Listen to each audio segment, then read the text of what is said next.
Oh, hello. We are going to be, whoops, we are going to be in the surface area volume packet on page 6. And today, what we're going to do is we're going to learn how to find the surface area of a rectangular prism when you don't have the net, when you don't have that two-dimensional layout of the figure that when you cut it out and fold it, you would be able to make a three-dimensional rectangular prism. So the advantage of the net, which I'll show you an example of one, like this is an example of a net. The advantage of the net is you can see all the different faces, okay? And when you see all the different faces, it's a little bit easier to understand like what the surface area is and and finding it is a little bit easier too. So you can see here, we have a rectangular prism here and there's no net, okay? So I'm going to show you a method that we're going to use to help us find the surface area when we don't have the net. You can actually use this method too when you have the net, just to keep it consistent. So we have here is a rectangular prism, and what it's important to note about a rectangular prism like this is that it has three sets of two sides. What I mean by that is this. You see how we have a front here? Well, the back is the exact same. So I'm going to use this little, we're not always going to use this little chart, but I'm going to use it right now just to kind of show you how to find the surface area using the chart, and then I'll show you the real method we're going to use. So the front and back are the same. They're the same shape and size. They're congruent. We also have a top and a bottom that are also the same. Top and the bottom. Those are also the same. And then we have the two sides. We have a side here and a side you can't see. So let's call that like side 1 and then side 2. Whoop, those are the same. So let's find the area of each of those. And then we'll have to multiply by 2 because there's 2 of each. So to find the front and back, we can just kind of label the dimensions here. That's 1 and 1. So to find the area of the front, we'll just do 1 times 1, which is 1. And then to find the total area of the front and back, we'll have to do times 2. 2 times 1 is 2. So that's the area of the front and the back. Next, we'll find the area of the top and the bottom. So if we look at the top, it has a base of 1 and a height of 5. So that 5 right here, okay? So to find the area of just the top, we would do 1 times 5. Because the base is 1 and the height is 5. And 1 times 5 is 5. Now we have 2 of them. That's just the top. So we need the bottom as well. So we'll do 2 times 5 equals 10. Then we'll look at the side.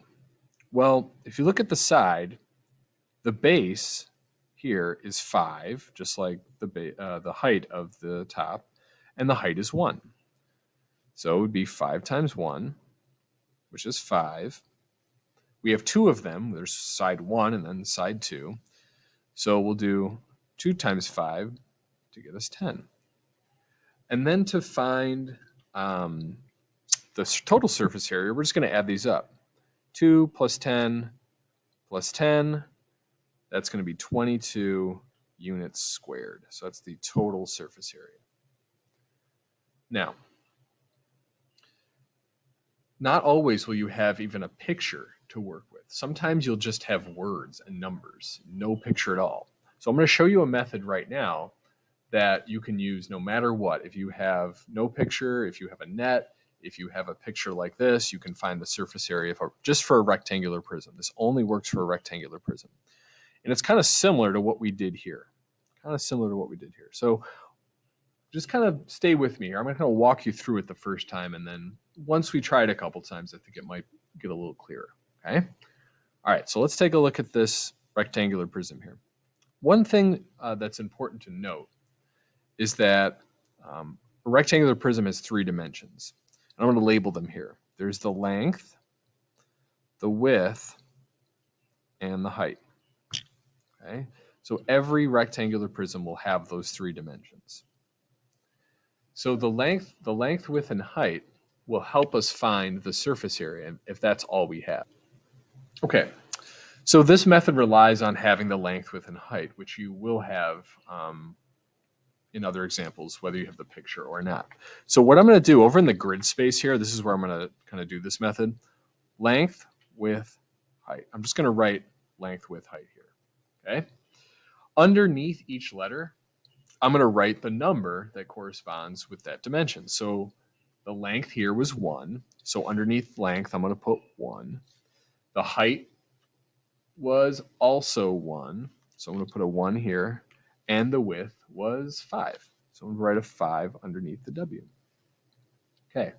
So what I'm going to do here, because each face is made up of 2 dimensions. Like, for example, the front is length and height, and the top is length and width, and the side is width and height. So I'm going to kind of pair these off. I'm going to pair these dimensions off using little bumps.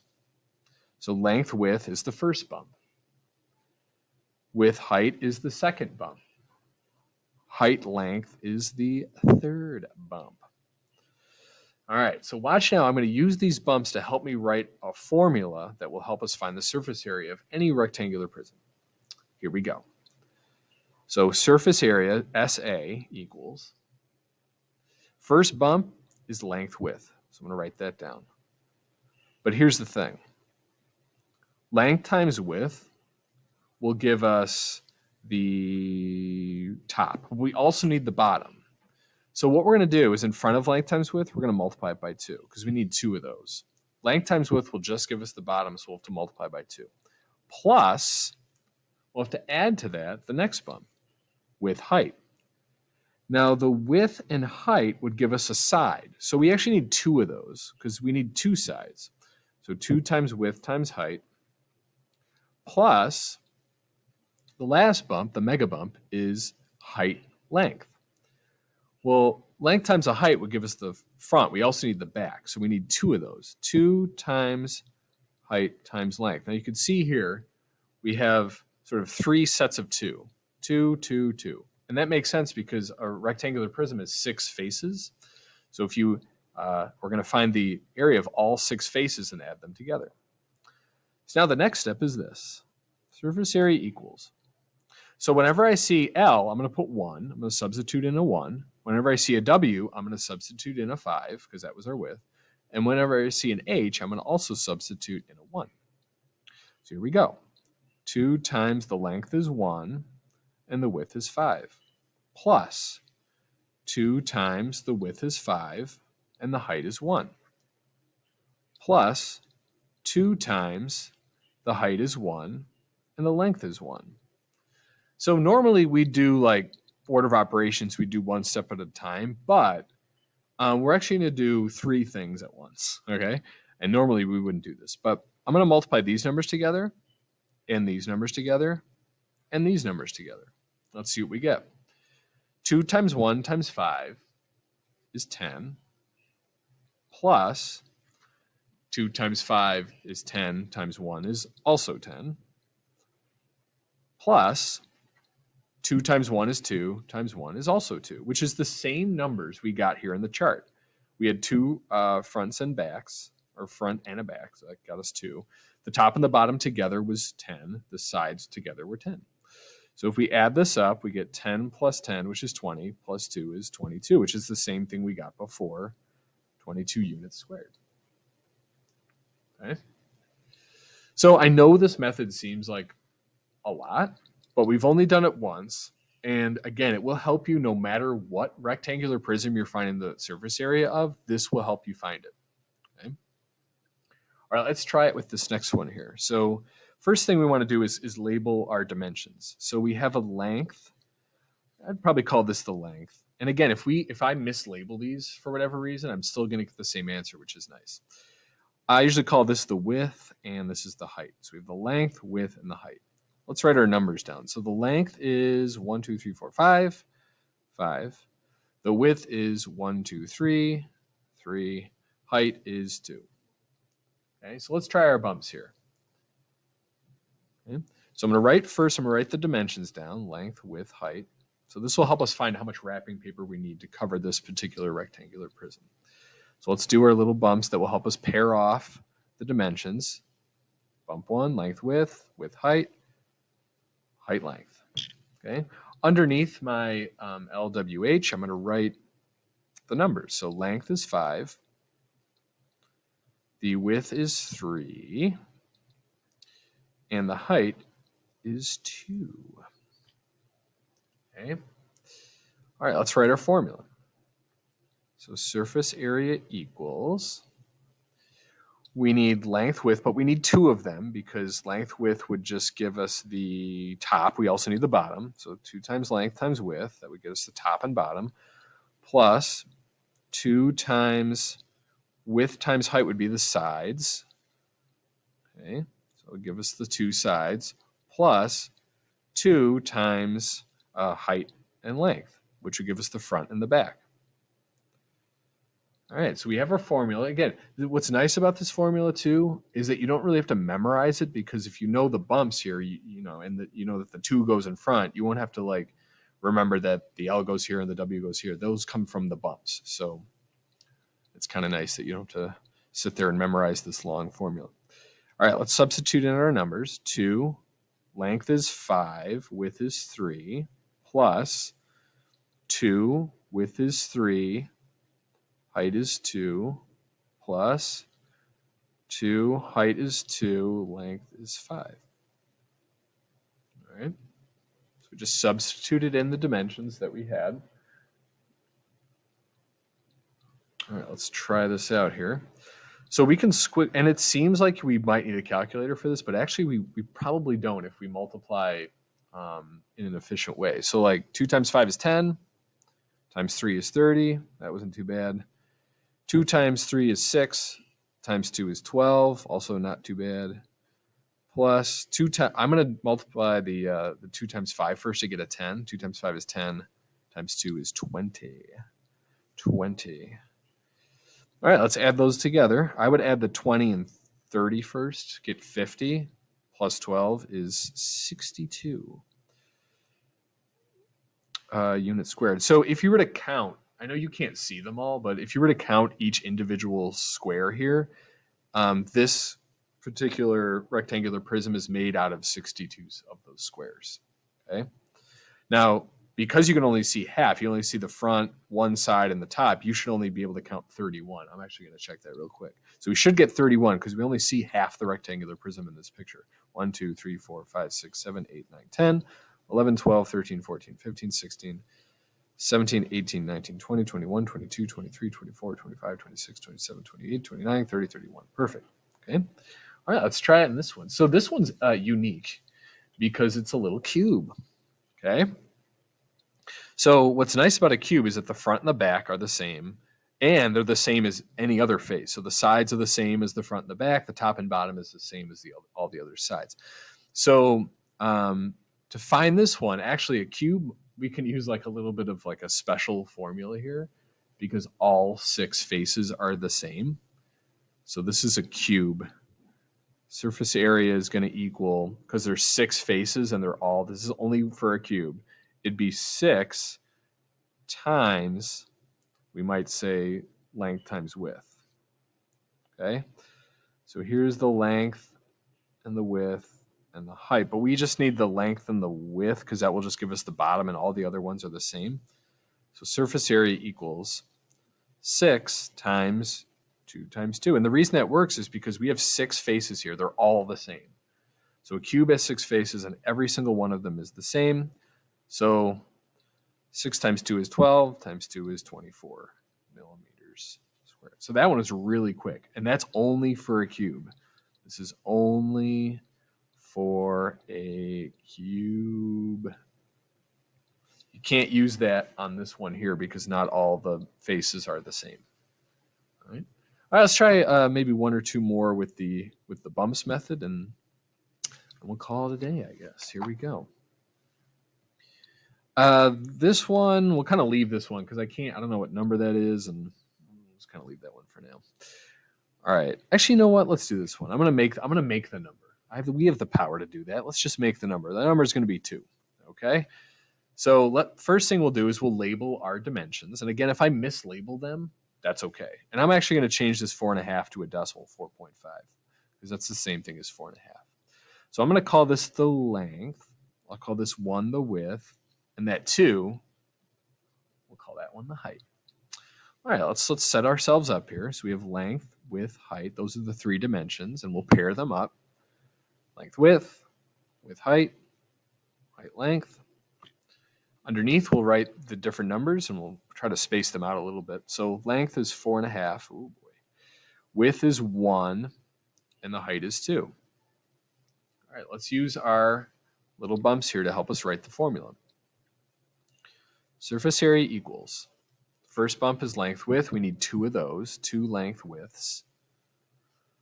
Plus width height, we need 2 of those. We need 2 sides. And the last bump is height length. We need 2 of those because that is the, I believe that is the front and back. All right, so now let's insert the numbers. Let's put them in there. And again, I don't think we'll need a calculator for this. It might look like we need one. Just be careful with your dots here because there's a decimal point. But this one shouldn't be too bad because we're multiplying by 2, and whenever you multiply a decimal, especially 0.5 by 2, it'll create a whole number, which is nice. So 1 times 2 plus 2. H is 2, and length is 4.5.